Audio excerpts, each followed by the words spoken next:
langsung ke Pak Aritonang, apa harapannya Pak? Sudah nyala itu Pak, langsung saja. Harapan saya Pak ya, harapan saya Bu ya, solusi yang kita ambil bagaimana pedagang-pedagang yang second ini supaya bisa hidup dan bertahan. Solusi terutama dulu ya. Kita boleh aja nggak usah dagang itu. Tapi kalau ada solusinya dari pemerintah, apa yang buat? Terus terang aja kita bilang ya, kalau rakyat Indonesia ini udah makmur, nggak mungkin dia pakai barang-barang bekas itu. Ya, itu di Cina, di Korea itu 2 kali 3 kali pakai. Itu barang Indonesia yang dikirim ke Korea, dikirim lagi ke Indonesia. Sebenarnya kalau kita jujur, bukan mengganggu itu sebenarnya barang-barang impor itu, bukan mengganggu, cuma 5%. Yang mengganggu itu barang-barang Cina 80% menguasai produk domestik Indonesia, sandal, tas, baik apa semua. Coba. Jadi kalau kita sebenarnya bukan mengganggu, terus terang aja bukan mengganggu. Kalau mau jujur pemerintah bukan mengganggu ya, bukan mengganggu.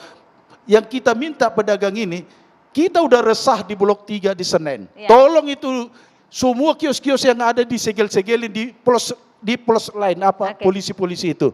Yang kita maksud itu tolong dibukain itu, biarkan pedagang habiskan itu stop. Kalau memang itu contohnya nggak bisa lagi, tutup dari atas krannya.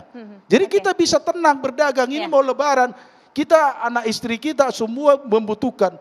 Jadi pedagang ini juga Pak, Bu ya, ini bekas-bekas orang-orang yang di PHK.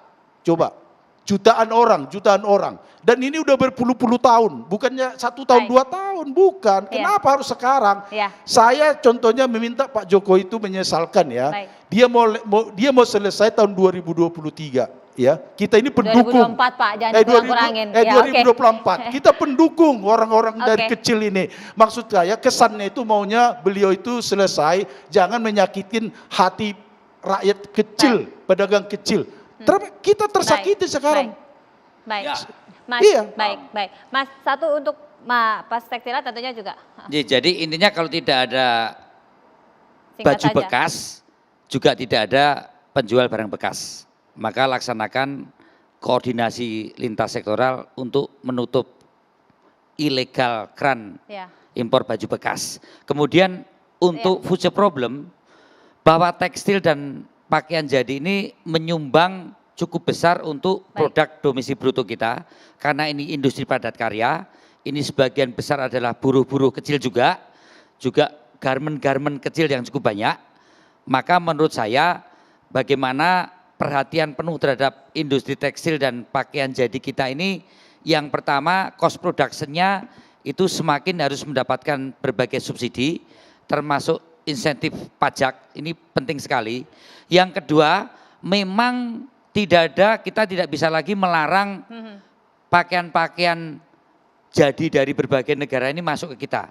Tapi negara lain tidak ada kata larangan. Modelnya sekarang pengaturan. Kita bisa mengatur barang impor pakaian jadi dari luar itu dengan bahasa pengaturan, maka kita sebenarnya bisa mempersulit barang itu untuk masuk ke kita sehingga barang kita lebih bisa kompetitif di pasaran.